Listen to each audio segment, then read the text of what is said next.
Salam dostlar, mən bu günlərim Karl Jung'a görə yuxu yozumlarının bir hissəsindən danışmaq istəyirəm. Zaman-zaman yuxu yozumları ilə bağlı sizinlə bəzi simvolları paylaşacağam. Araşdırdıqca, oxuduqca öyrəndiklərimi sizinlə paylaşacağam. Deməli, həm öz gördüyüm yuxumun tam açıqlamasını verməsəm də, amma o simvolları, öyrəndiklərimi və kölgə tərəfləri, arxetipləri danışacağam. Deməli, diş həkimi Jung'a görə həkim obrazı çox vaxt yaralı, şəfəci bir arxetipdir. Wounded healer.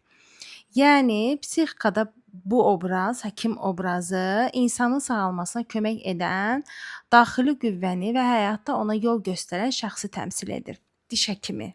Ümumiyyətlə, yəni bu hər hansı bir həkim də ola bilər. Sonra əgər həkimə güvənirsinizsə, bu bir hissəsi, bu bizim güvənilir tərəfimizi, özümüzü daha da arxayın olduğumuz, güvəndiyimiz tərəfi göstərir. Amma həkimə güvənmiriksə, problemi birbaşa toxunmaq əvəzinə onun yanından keçməyi göstərir bir növ.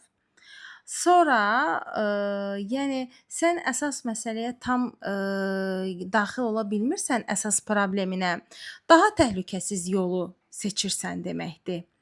İkinci bir tərəfdən, biz yuxuda fikir verməliyik ki, bizim emosiyalarımız necədir? Yəni önəmli olan bizim yuxudan durandan sonra emosiyanızı yazın. Yəni qorxursanmı, özünü yaxşımı hiss eləyirsən, təhlükədəmi hiss eləyirsən, narahatsanmı? Mütləq o emosiyanızı yazmağınızı tövsiyə eləyirəm. İkinci, utanma. Yox utanmanı, yuxuda utanmanı. Persona ilə, yəni bizim persona bizim şəxsi özümüz beynimizdə formalaşdırdığımız şəxsi şəxsiyyətimizlə əlaqədardır.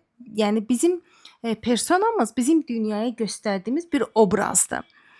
Və yuxuda utanma hissi bəzən belə sual verir. Mən başqalarının gözündə necə görünürəm? Mən səhv etmişəmmi?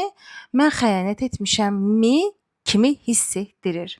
Bu real həyatda da bizdə güclü məsuliyyət hissinin işlədiyini göstərə bilir.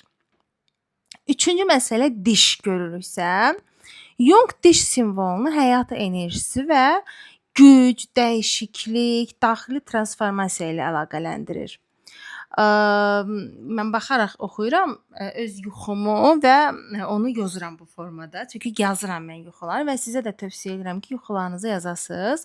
Diş müalicəsi köhnə psixoloji strukturun təmizlənməsi, yəni beynimizdəki qəliblərin təmizlənmə prosesi. Psixika artıq müəyyən daxili dəyişiklik üçün hazırlaşır. Əgər siz psixoterapiya alırsınızsa və ya bir koçla, bir psixoloqla işləyirsinizsə, öz üzərinizdə işləyirsinizsə, müəyyən bir keçmişdən qalan qəlibləri dəyişirsiniz deməkdir. Psixika artıq buna hazırdır deməkdir. Bu arada mən də özümün gördüyüm yuxu üzərindən gedirəm bu danışdıqlarım. Sonra əgər iynə vurulursa, siz iynə görürsünüzsə, burada iynənin hara vurulduğu, hansı orqanizmaya vurulduğu çox önəmlidir. Məsələn, çiyinlər həmişə yük daşımaq kimi, əgər çiyinlərinizdə bir ağırlıq hiss edirsinizsə, demək həddindən artıq bir məsuliyyət götürürsünüz. Yəni sizə aid olmayan məsuliyyətləri də siz götürmüsünüz deməkdir. Yük, yəni çiyin mifologiyada Jung'un simvolunda belə yük götürmə deməkdir. Məsuliyyət və həyatın ağırlığını çəkmək deməkdir. Bu sanki psixika sizə bunu deyir. Problem yalnız dişdə deyil. Yəni əgər paralel dişlə çiyini eyni anda görürsünüzsə, həm də sənin həddindən artıq götürdüyün yükdə. Yəni bu maddi yüklərdən getmir ha. Yəni duyğusal yüklər də ola bilər, mənəvi yüklər də ola bilər. Uşağının yükü, yoldaşının yükü, sənə aid olmayan insanların duyğusal yükü də ola bilər. Sonra deməli, yəni dişin çəkilməsi, dişin ağrıması, dişin müalicəsi, bunlar hamısı fərqli-fərqli mənalar verir bu arada. Yəni dişin çəkilməsi, hər hansı bir köhnə dişin çəkilməsi və ya yeni dişin qoyulması bunlar yoruma görə və insana görə dəyişir. Bu arada mən bunu demək istəyirəm ki, dediklərim qanun deyil. Məsələn, mənim gördüyüm diş simvolu ilə sizin gördüyünüz diş simvolu sizə görə fərqli ola bilər. Sizin hissinizə görə fərqli ola bilər. Ona görə bir diş simvolu sizi qorxudub, yuxuda qorxu hissi verib bir başqasına rahatlıq verə bilər. Yəni ona görə də Jung simvolları şuursuzluqdan gələn simvollar kimi qəbul edir və bunu insana görə yorumlamamızı istəyir. Ona görə də biz yuxuları yazarkən, yuxularımızı anlamağa çalışarkən hədəfimiz özümüzün şuursuzluğumuzdan gələn mesajı anlamaq olmalıdır. Çünki o bizim bədənimizdir. Psixika bizim bədənimizdir. Yuxunu görən mənim bədənimdir və mənim bədənimin görünməyən tərəflərlə əlaqəsi, görə bilmədiyim, məndən kənarda baş verən, amma mənimlə əlaqədar olan, mənə mesaj ötürmək istəyən bir tərəfimdir. O da mənim tərəfimdir. Yəni bu cinlər, ruhlar falan deyildir.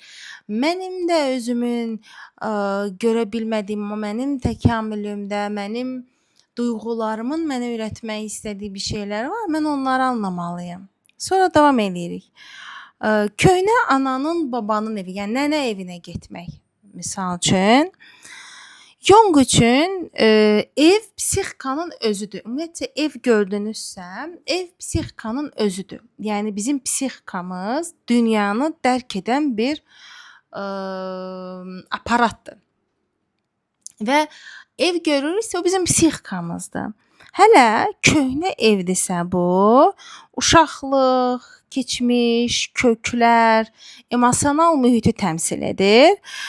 Müasir evdə yox, məsələn, uşaqlıq evindəsənsə, hal-hazırda qaldığın evdə yox, nənənin, babanın evindəsənsə, bu o deməkdir ki, şuursuzluq tərəfin, şuuraltı yox. Baxın, şuuraltı ilə şuursuzluq fərqlidir. Sənin şuursuz tərəfin səni köhnəyə aparır, kökə aparır. Yəni axı sənin anan var, nənən var, nənənin anası var və s. və s. Kökə aparır və sən qadınsansa, mən indi özümdən bildirəm, qadın nəslinin davamçısı kimi, o halqada zəncirin bir halqası kimi, zəncir halqasının bir halqası olaraq səni köklərdən mesajı verməyə çalışır şuursuzluq tərəfin. Məsələn, ananı cavan görmək, ananın gəncliyini görmək, bu da çox maraqlı bir simvoldur. Burada sadəcə ana deyil. Əslində bu sənin həqiqi ananla heç bir əlaqəsi yoxdur. Və ya əgər anan rəhmətə gedibsə, heç bir əlaqəsi yoxdur. Burada sənin daxilindəki qadın başlanğıcının, qayğının, emosional təhlükəsizlik hissinin simvoludur bu. Ananı gənc görmək bəzən psixikada münasibətlərin və ailə tarixinin başlanğıcına qayıdır. Yəni qadınlığın başlanğıcı. Ola bilər ki, sən bir missiyanı davam eləyirsən, sənin davam elədiyin missiya səndən qabaq anan başlayıb, o missiyanın sən davamçısısan. Səndən sonra sənin əgər qızın varsa, o davam edəcək və s. və ilaxır. Baba görmək, Jung'a görə kişi obrazı çox vaxt müdrik qoca arxetipidir. O həm real insandır, həm də yuxuda daxili müdrikliyi təmsil edir. Məsələn, oyuncaq bir balaca bir vedrə anlayışı, vedrə görmək isə vedrə nə isə içində daşıyan bir simvoldur. Yəni qapalı bir qabda içinə doldurursan. Oyuncaq görürsünüzsə, uşaqlıq oyuncağınızı görürsünüzsə, bu emosiyalara aid olduğunu göstərir. Sanki sənə emosiyalarını daşımaq üçün bir qab, yəni vedrə ola bilər, bir cəm deyirlər də, cəm ola bilər və s. Belə, ümumiyyətlə dostlar, əgər həyatında hansısa daxili sağalma mərhələsindəsinizsə, fərqli yuxular görə bilərsiniz. Bu çox normaldır. Psixika səni uşaqlığa, ailə köklərinə, babaya, nənəyə, keçmişə, gələcəyə, sənin uşaqlığına, ananın gəncliyinə, atanın gəncliyinə apara bilir. geri apara bilər. Sənin bugünkü ağrılarının kökləri düşündüyündən daha dərindir. Yəni sən bu gün acı çəkirsən, amma yuxularımız bizə bu acının dərinini bizə anlatmağa çalışır bəzən və biz bu ağrıları oxuya bilsək bizə çox işıq da olur. Deməli, sonda bunu demək istəyirəm ki, Jung ümumiyyətlə yuxulardan sonra, çox təsirli yuxulardan sonra özümüzə belə bir sual verməyimizi tövsiyə edir. Hazırda həyatımda hansı əsas həkimə getməkdən çəkinirəm? Yəni hansı həqiqətlə birbaşa üzləşmək mənə çətindir? Son vaxtlar çiyinlərimdə hansı məsuliyyət həddindən artıq daşıyıram? Çünki burada çiyini, yuxuda mən çiyin görmüşdüm misal üçün. Öz yuxuma əsasən tam açıqlama verməsəm də onu izah eləyirəm. Baba ilə bağlı xatırlanan isti xatirə mənə hansı daxili resursu yenidən xatırladır? Uşaqlıqdan gətirdiyim hansı hisslər indi sağalmağa çalışır? Yəni yuxunuza əsasən bir özünüzə uyğun suallar verin. Bu mənim gördüyüm bir yuxu simvolları idi.